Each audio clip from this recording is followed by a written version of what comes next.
Welcome to a Prevent Connect podcast, where we explore the prevention of violence against women.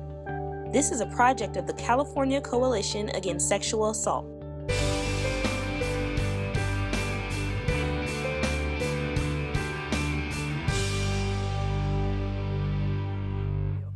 My name is Dusty HomansBrig. I'm the Associate Director for the Maine Coalition Against Sexual Assault. And my name is Rachel Epperly, and I'm the Prevention Coordinator at the Maine Coalition Against Sexual Assault. All right, so we are working from the coalition level, both of us, and are speaking from the coalition level today, but we work really closely with our member centers, and we really want to make sure that we're talking about things that are kind of adequate for people who are in a range of experiences, because we know that probably most people here are not necessarily from the coalition.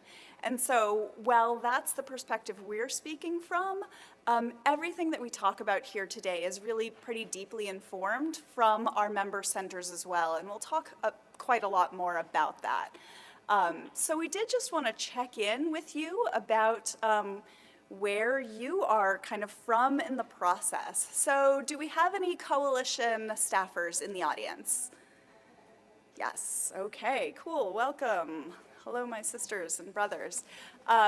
Do we have direct service, like prevention folks who are out in the field? Yes, cool. Do we have people who are doing direct service or something that's other than like at a rape crisis center or a sexual assault or dual center, like military partners or something else? Some other, okay. Any evaluators? Hey, hello, welcome. We're not evaluators, but we play evaluators at a coalition, so I'm a super numbers nerd, so. Who else? Any health department folks? Oh, hey, fun. All right, and we know that no matter how long you've been doing the work, you're always bringing an incredible wealth of information, but it's great to know how long people have been doing kind of specific public health or other prevention so that I don't bore you too much at the beginning with the 101. So how many people do we have here who have been doing kind of primary prevention, public health approach to prevention for less than 3 years? Ooh, a bunch of you. Cool. How about 3 to 5? 5 to 10? Couple of you more than 10? Yes. All right. So I've been in my role at the Maine Coalition for just about 8 years, and I was actually brought on to write our first comprehensive primary prevention plan for RPE. So if you have any longtime RPE folks out in the audience, I've been in a bit on the ground floor for RPE for quite a while, but in the last few years I've been really excited to get to share a lot of that work with Rachel. So I don't know if you want to say anything about that. Yeah, I just took on the role of Prevention Coordinator maybe 2 weeks ago. Yeah? Oh. Sorry, my apologies. Rape Prevention Education Grant. It is the CDC's grant to state health departments and shared with coalitions and sexual assault service providers. And it really has kind of laid the foundation for developing primary prevention and the public health response to sexual violence in most states across the country for the United States. So. All right. Okay, so that's a little about us, a little about you. Today we are going to talk a bit about our model social marketing campaign. It's something you could use or something you could not use. We really are going to use it as an example of the way that we tried to build kind of a flexible tool that could be used in a lot of different environments. And we're going to talk a bit more as well. I think we have 4 different examples of different sorts of tools that you might be able to apply in this way.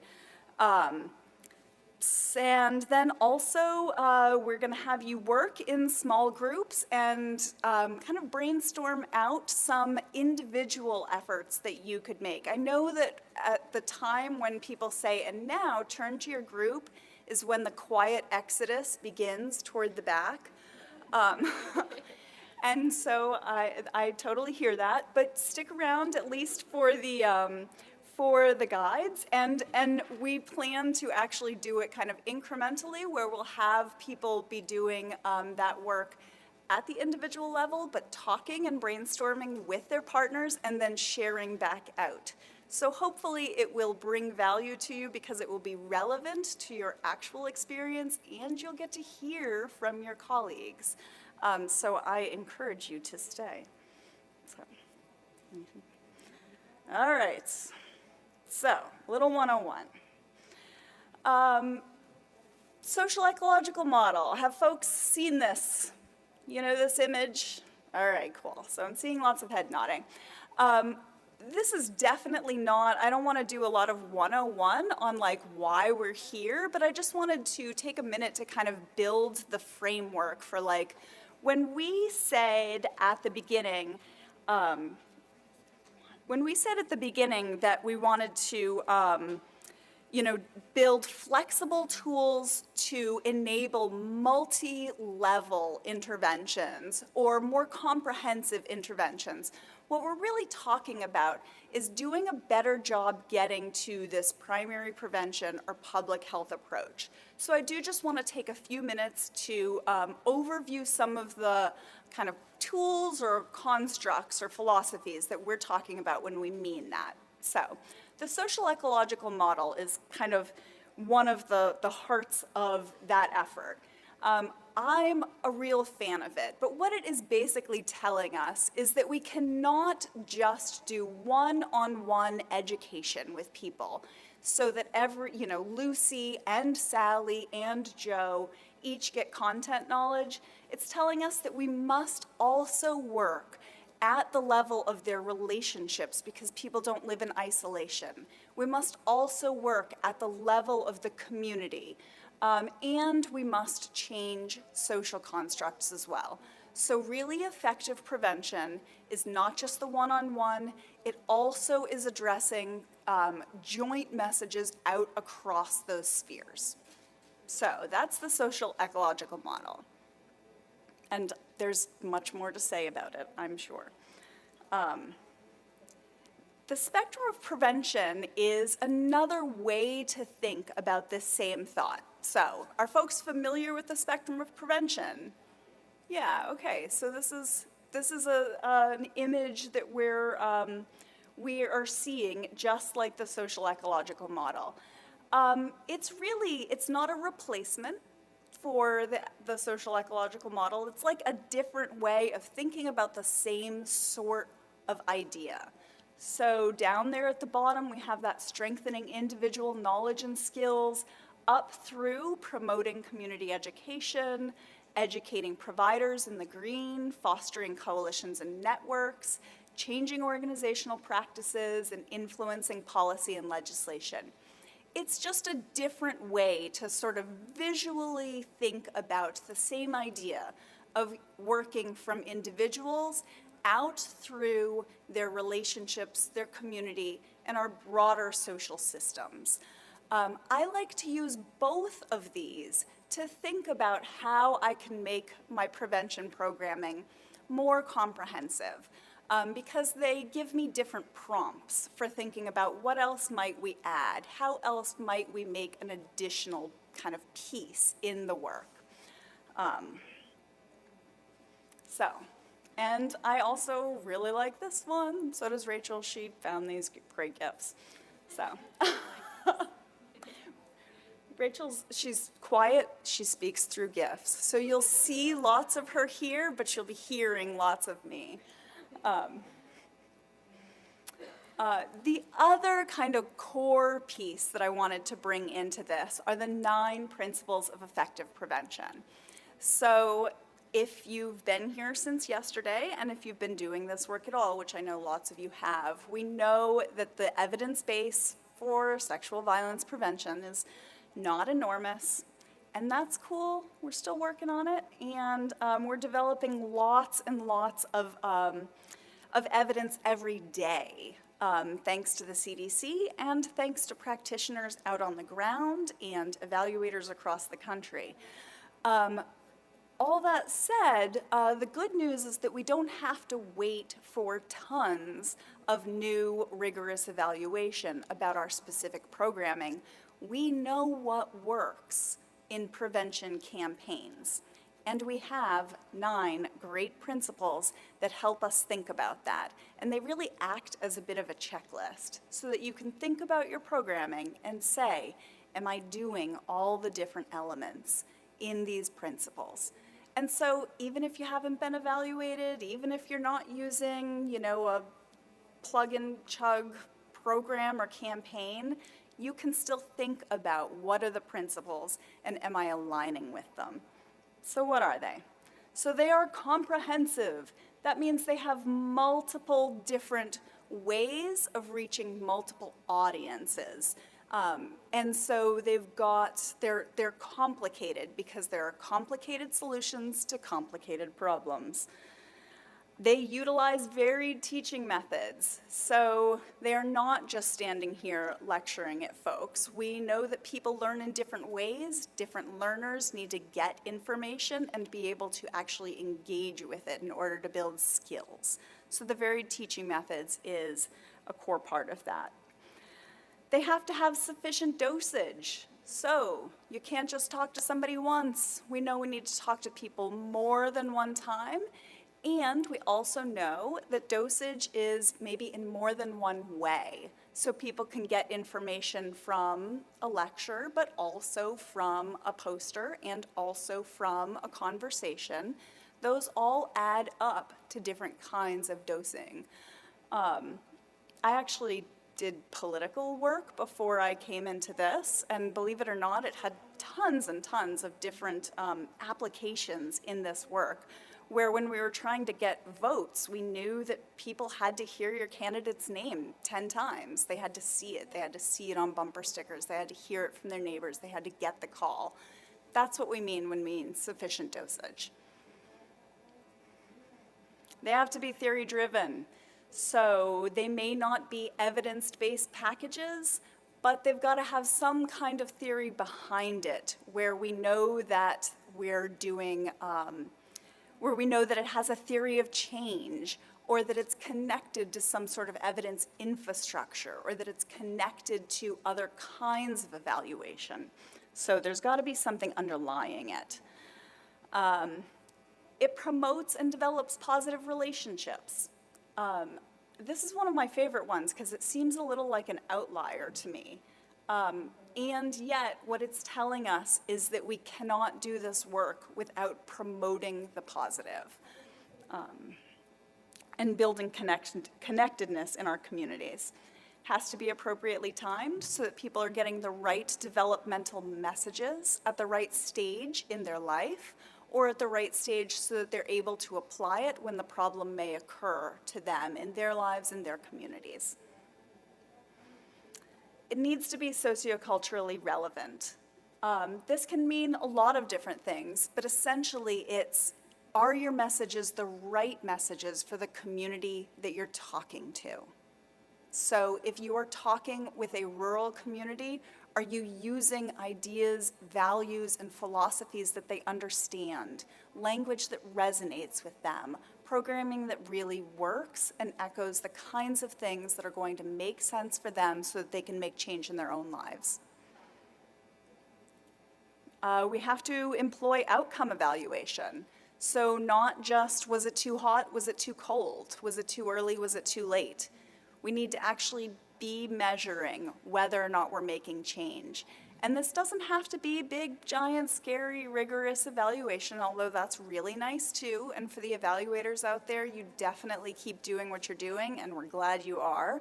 But this can also just mean that we are utilizing evaluation that's well developed to make sure that we're measuring whether we're having the impact we mean to have, instead of some impact we don't mean to have.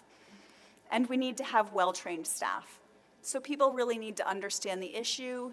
They need to be versed in the content. They need the opportunity to grow professionally. They need to be able to make sure that they, every year, time over time, are building to be the best deliverers of this message possible. So I think that's all the things on the 9 principles of effective prevention. And most of that is outlined on the lovely sheet that was passed out. If for whatever reason we did not have enough handouts, you can definitely reach out to us and we're happy to share them with you. I think they'll also be available on the website. So any kind of questions about that, like brief 101, the 3 different sorts of tools that we're going to think about as we move through our programmatic examples? Anybody want to take issue with how I described things? Please don't. I'm not. Like, all right. Want to add anything? Good, okay. So, before we do kind of go into the what this means for us, I just wanted to take a minute to say that the kinds of programming we're describing, like if you were gonna start from scratch, like let's say you'd never done prevention before, but magically it's 2016 and a bunch of money falls in your lap and you wanna do primary prevention. You would go back to these various things, or whatever those are. I guess I can't get back to the social ecological model or the public health, model. And you would start from scratch and build a dream program. Has that happened to anybody in this room lately? No, okay. All right, so you're in good company then. Most of us are trying to retrofit what we already have to try to make it match what we know we're supposed to be doing. That's the life I've been living for a while. And so we know that we're not always in this like perfect position of just being able to say, well, I start with defining the problem. That's the first step in the public health approach. And then I'm going to do this. And then I will have a perfect, comprehensive, deep, whatever. Instead, we start with the tools that we have. And some of those tools are great. And some of them are just the system or the infrastructure as it currently exists for our organizations, for our states, for our reality.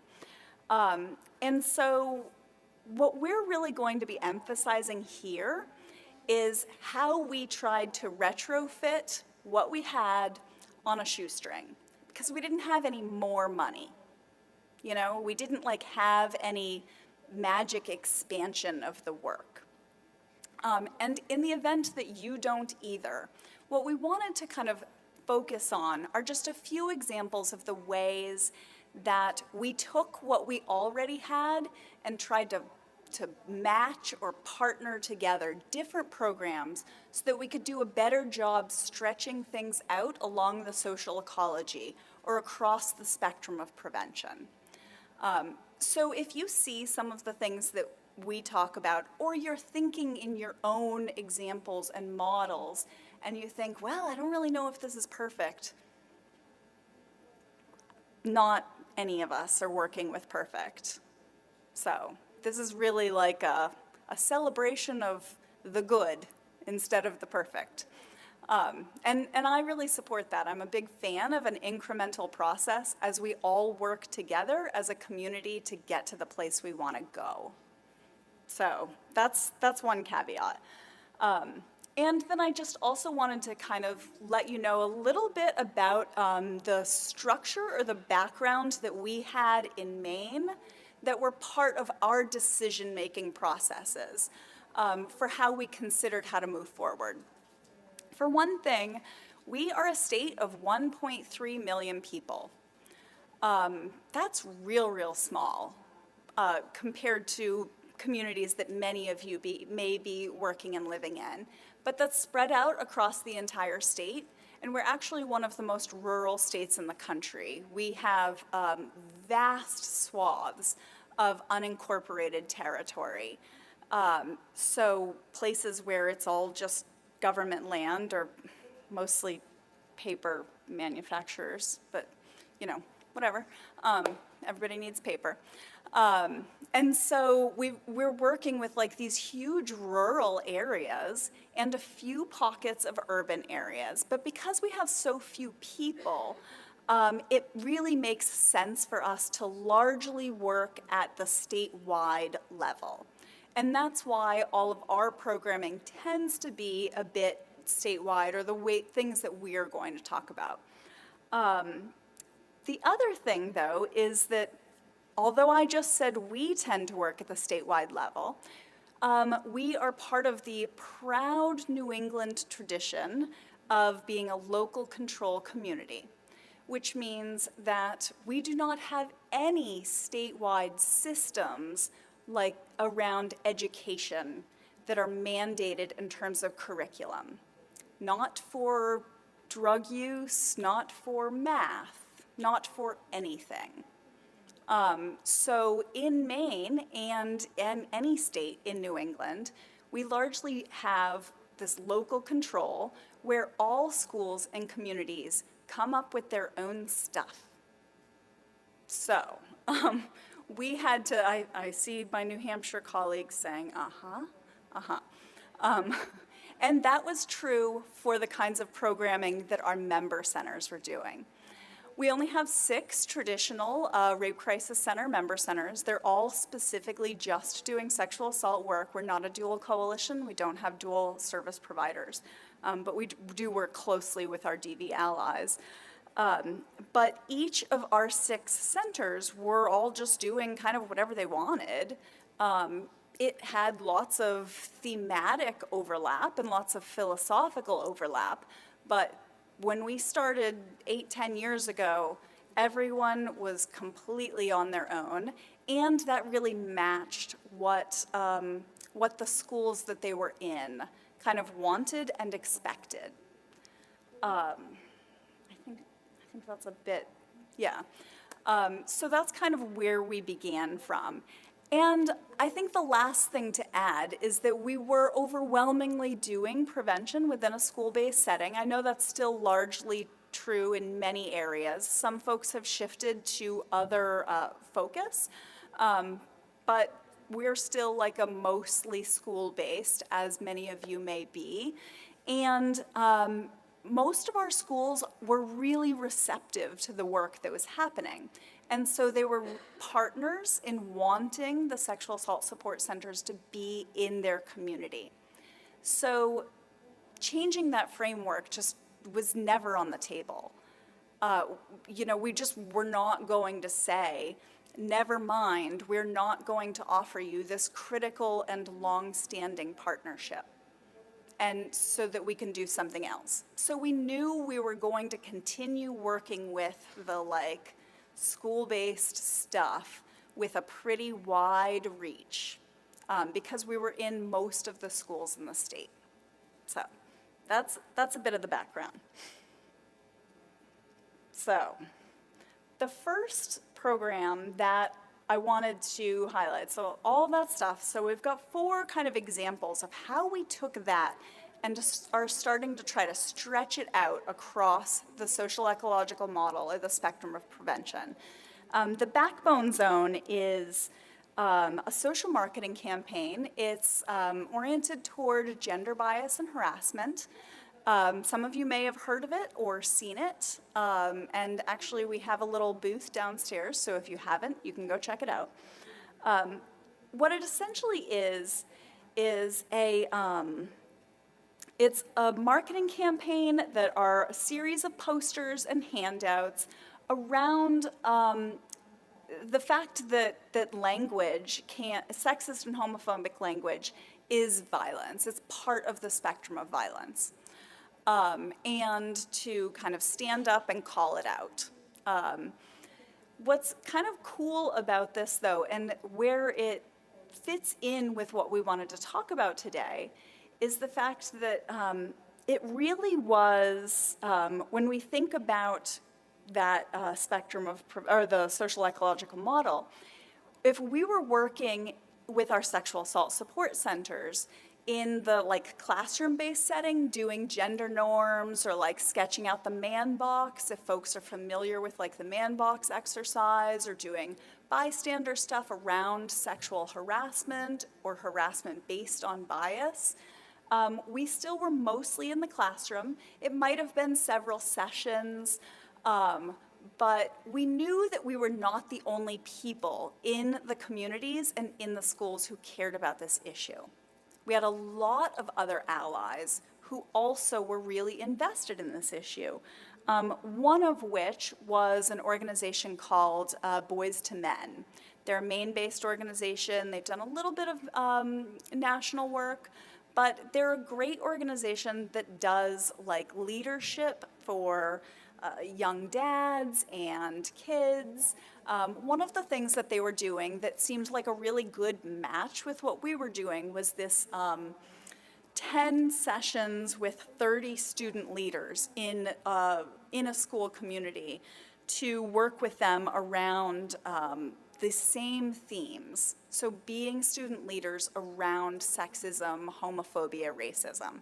So here we are in the classroom, there they are building this like student leadership that's really a peer-driven model, but we didn't have a way to work together, and we wanted to because we really thought that there was a lot of synergy there in that effort. And so we basically had coffee and said, what are the things we could do? Like, you're probably not going to really change what you're doing and are being funded to do. We're not quite ready to, but we know that we want to be able to signal to schools that we have this shared idea, that we're working together. And we also know that when we're looking out across the social ecology, that we're missing some parts. You know, we're still working on one end of it. We wanted to be able to have community-wide messages. And so together, we thought if we could make some sort of poster campaign or social marketing campaign that echoed the same messages that we both are doing, then we're going to increase our dosage, we're going to reach out to the community, and just as importantly for us, I mean, yay, all of the reasons we're supposed to do it, but then we would have like a cheap tool we could both use and that other people could use too, because we couldn't afford to each do it on our own. So the Backbone Zone was born. Oh, hey, look, community. So we created a social marketing campaign. And it's pretty awesome. Has anybody in the room seen the Backbone Zone campaign posters? Right, so a few of you. They're pretty cool. We have some full-size posters that we can pass around, and there's more language on the bottom, which you wouldn't be able to read from here. But essentially, it's naming like sexist and homophobic slurs, and it's doing it in a way that actually mirrors what young people, like youth, are saying and doing. So we don't really hold back on it. And there are a range because we know that not every community is ready to put up a poster with bitch on the walls. Like, that's for real. But there are communities that are willing to put "these are girls" in the hallway, and they might be willing to put the bitch one in the nurse's office, you know, or something like that. What it did essentially was give our member center, our local sexual assault service providers and preventionists, and Boys to Men and the cool work they were doing, a way to come into schools together and show a united front, have a conversation, and have like a conversation starter with nurses or guidance counselors or health teachers to say, hey, not all of these might be cool for you, but some of them would be, and which ones? And are there some that you feel like on the fence about, but that you might be able to consider putting in a safe place? And what would a safe place be in your community? So that was kind of the how we got there and why we got there. We're several years old now on Backbone Zone, and Rachel's going to spend a few minutes talking to you about kind of where it is now and what it's grown into. But the key thing that I just wanted to impart was like how we got there. And how we got there was by working with somebody else we liked, having coffee and saying, could we pool our cash and come out with something that helps both of us, and then helps us also do the right thing. So where are we now? So unfortunately, I don't have gifts for you, but I do have this. So we worked with educators across the state to really come up with a framework presentation that could be used to accompany other prevention efforts that are already existing. So it's not a full curriculum meant to kind of be the only solution to prevention in the community, but to really be an add-on for that as well. Our educators across the state operate with an existing component where they are, I'm so sorry, I'm usually with data, so you have to give me a chance here to present. So our educators all have statewide learning results that are paired with the Maine Department of Education and what they're looking for to really increase that sufficient dosage. So when our educators aren't in the classroom with students, it's working at the same things that teachers in the classrooms are going to be reiterating throughout the year. So we have this facilitator's guide that really ties it back to those standards and provides opportunities for activities and skill building around bystander intervention and gender norms and all of those sorts of things. We also came up with this document about how to implement a social marketing campaign, really based on best practices when it comes to social marketing, and how to take the posters and not just slap them up on the wall and walk away. What is it that you can really do to pair that with the prevention programming, with the education, and with the posters as they're being distributed? We also have a Facebook page as that added component where we've built a community of folks that come together to share resources. We post things about gender, about race, and really start conversations around like-minded social justice folks and organizations. And that's been a way to expand programming and reach as well. And as you can see here on this little map, we're in 3 continents and all across the nation with our posters, and it's really fun to be able to kind of hear back from folks who have implemented this across the country and in other places to see how they're using BBZ and how that kind of mirrors or is really different from what we're doing in our state. Cool. So, for us, what it has been is just this really powerful opportunity to increase our relationships and then to really have a tool that we can use at very little cost. We're not going out and buying it from somewhere. We're not starting fresh. And because it's not branded as like a Mikasa thing, a lot of our member centers don't necessarily, they like us, they like Mikasa, they like our work, we have coffee, but they don't always want our brand all over their stuff. And I totally hear that. They are also working to develop their own kind of brand within their communities. And so this is, because it's not branded in that way, it allows them to all use it and for them to use it with their own local partners. And I guess it allows people on 3 continents to use it as well. So that's pretty cool. Okay, so example number 2. The next piece Rachel alluded to is connecting our curriculum. So when we go back to those 9, you remember those 9, they're only up there just as a little reminder about the 9. When we think about the sufficient dosage, and if we think about the sort of classic approach that we were doing of, between 1 and 3 sessions in a school, One thing that many of the programs in Maine do that I think is great is that they may only be working once or twice a year with a grade level, but they're working with every grade level in the school. Like, that's a pretty classic approach for them, so that they see the same kids in first grade, second grade, third grade, all the way through graduation. Still, we know that's not the dosage that we would necessarily like to see, because we know kids move, they move around, they don't always remember what happens year over year. So we need more than 2 sessions a year. We just do. So what we did was look around our community to see where else are there strengths that, like, if we don't have the capacity to increase our dosage, if schools aren't saying yes, like, sure, come in 10 times. And if, assuming we even had the staff power to go in 10 times, who else is there that we can then connect with? In the same way we said, who else is working in these school communities to talk about gender norms? So within our curricula, within the curricula sort of environment, who else is there? And guess who else is there in Maine? The Department of Education.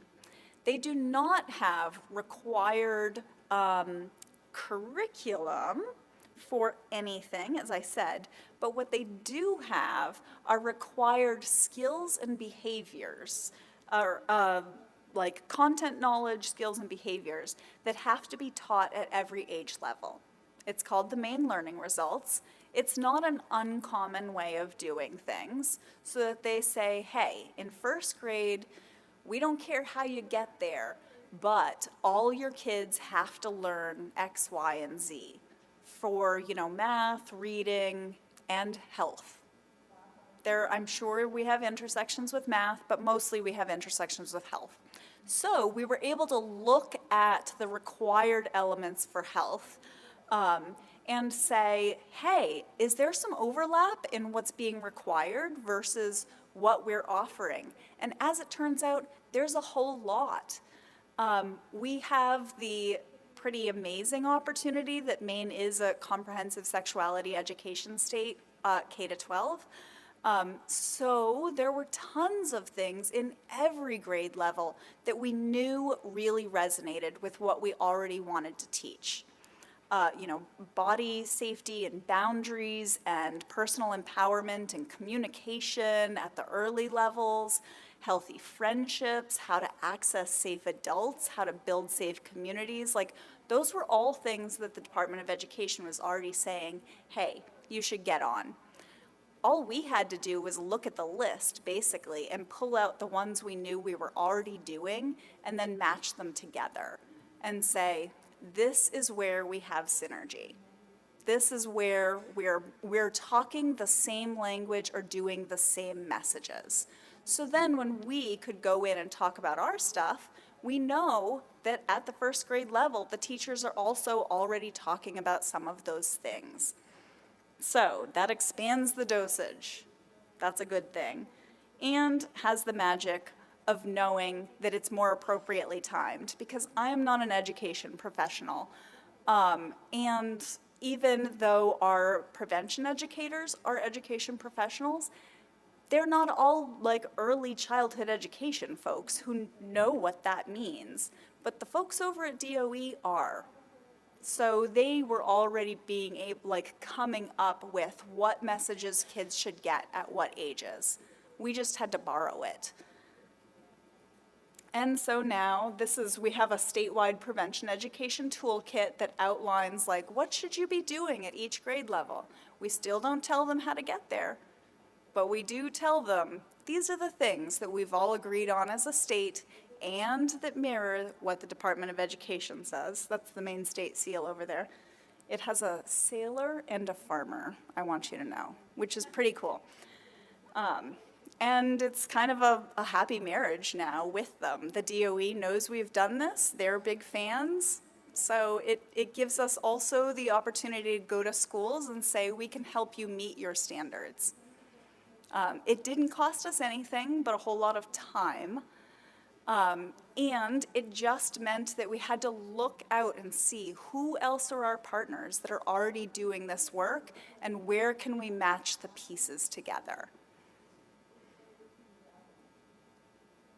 Any questions about that part? Okay. Great. All right. So the third example is building your team, like building your bench. I think I've already kind of demonstrated that the building the team is like the key part. Maybe I should have started with that because it's always about the team. Who else is out there to partner with? But I had a few things that I just wanted to point out here. So specifically around coalitions and networks, there it is in the middle. Hey, there it is in the middle again. This is a really important part, like building that community, building partnerships. And there were just two different projects that I wanted to mention, both of which really helped us to build relationships at the statewide level and at the local levels, and are available for the price of admission, you know, when you can put together meetings. The first is that we were leaders on a steering committee and then spent just 1 year, time limited, to gather together for a coalition of safe Maine schools. So anybody who was doing work in schools that was about increasing safety, about bullying, bias, harassment, all those different things. We basically worked with a team, reached out to anyone who we thought might be doing that work, and we all got together just one afternoon a month for 1 year to kind of come up with, like, what do we wish schools and teachers knew about this work? Who we are, what we offer, whether we charge, what our shared philosophy is, so that you realize we're not all necessarily competing, and in fact, if you bring more than one of us, we may enhance each other's messages. Yours would look different, but that's what ours looked like. So it was really around bullying, bias, and harassment. But we were able to get together. I think one organization wrote a grant for like $3,000, and that hired a facilitator, so that we had somebody helping push it forward, and then we each just came. It created a really nice web-based document that we have shared out across the state with, bless you, with teachers and schools everywhere in Maine. And I think it really, again, shows the united front. The other cool coalition that we have been happy to be part of is a child sexual abuse prevention team. So that includes child welfare, our Children's Trust, Kids Count, organizations that you have in your communities, children's advocacy centers, just to come together and connect on a quarterly basis to think about systems around child sexual abuse prevention, and to find ways to make sure that we're reiterating each other's messages and not duplicating those messages. So, you know, you could make these more specific and actually measure, like, the impact of that work, should you want to do that. But I will say that they have really offered a huge bonus to our state in terms of building the relationships that then enable us in our local level to do some pretty deep work, and then to support our local folks in connecting with their children's advocacy centers, with their community resource centers. Because when we are working at the systems level, we're better able to support them in working in their local levels to build their coalitions and networks to do prevention work. Yeah, hey, that's the Teamwork Lobster. So. And finally, a little bit about kind of addressing policy change. So at the individual level, strengthening individual knowledge and skills, we still have a lot of member centers who are doing, like, personal body safety at the earliest grades, it's usually pretty solid programming where they're really working with the schools to reach out to parents so that parents know about the stuff and get like lessons that they can bring home. They're doing it in ways that, you know, talks about a spectrum of feelings, emotions, behaviors, identifying safe people. So it's pretty sound, I think, material, but we knew that was definitely not how we wanted to lead around child sexual abuse. We wanted to lead with being able to teach adults this stuff. So we brought on an adult component where I believe if folks are familiar with Parents in the Know out of Pittsburgh, Action Against Rape, they actually just presented next door in the last hour. They're pretty great. They offer excellent programming. It's super affordable. So I can't speak highly enough about them. But by adding that piece into our community for a cost of under $5,000, we were able to then say, we're doing the work with the kids that we've always been doing, but we're also adding on this other piece about educating providers, which we know is really critical. Once we had those both in place, and I'm not gonna lie, the second one is still, we're working on getting it in place. When Erin's Law came to Maine, we were able to approach leaders within our legislature and Department of Education and say, hey, you know, we care about child sexual abuse curriculum too, but what we'd really like to see is system support at the policy level for the work we're already doing. So instead of creating like a statewide curriculum, which, oh, by the way, is that's not ever gonna happen in Maine, how about if instead we make a policy at the legislative level around the kinds of stuff that's already happening? And so it gave us the opportunity to have conversations with our legislators, with our policymakers, so that instead of passing like a sort of a classic Erin's Law, instead what we passed is mandatory training for educators about child sexual abuse prevention. So, and that policy has just come out earlier, next week. So it's not out yet. It will be out. We've just finished writing it. But essentially it says from now on, like starting next year, all teachers at the K-4 level will have to have child sexual abuse awareness and response. Response as an individual, so how you respond when you get disclosures, and also how you might talk about these things in your own school community, so that we don't have to have educators coming in and being the only people telling kids the information. We actually have other adults in that community all being educated about not only like what to look for as a response, but what kinds of pieces to implement in terms of prevention. And then we also have a new mandatory reporter training in Maine that has a child sexual abuse reporter component. So that's really an important part of that changing organizational practices. We had always had mandatory reporters. We now are having mandatory reporter training. So, not prevention-y, but clearly a critical part of that spectrum of prevention that's connecting with the work we're already doing. So let's brainstorm. We talked a bit about policy level. We talked a bit about building coalitions, reaching out with systems like the Department of Education, reaching out with other partners like anti-bullying folks. Where else should we look at? Those are just 4 examples. There are many more.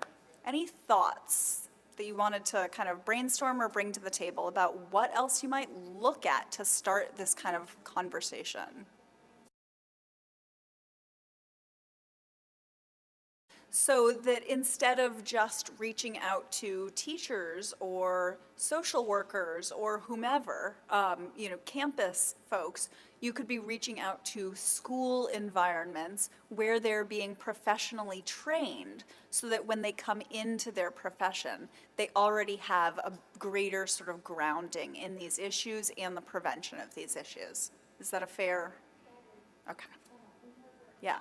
And so that's a perfect example. Like if you're working in a college and you have a relationship with the social work department or whomever, then that gives you that potentially great in that maybe for other people isn't going to work, but for you it may. Thank you for listening to this Prevent Connect podcast. Prevent Connect is a project of the California Coalition Against Sexual Assault, with funding from the Centers for Disease Control and Prevention. The views presented on Prevent Connect are not necessarily the views of the United States government, the CDC, or CalCASA. To learn more about Prevent Connect, visit www.preventconnect.org. For more information about CalCASA's mission, or to show your support, visit calcasa.org. That's CalCasa.org.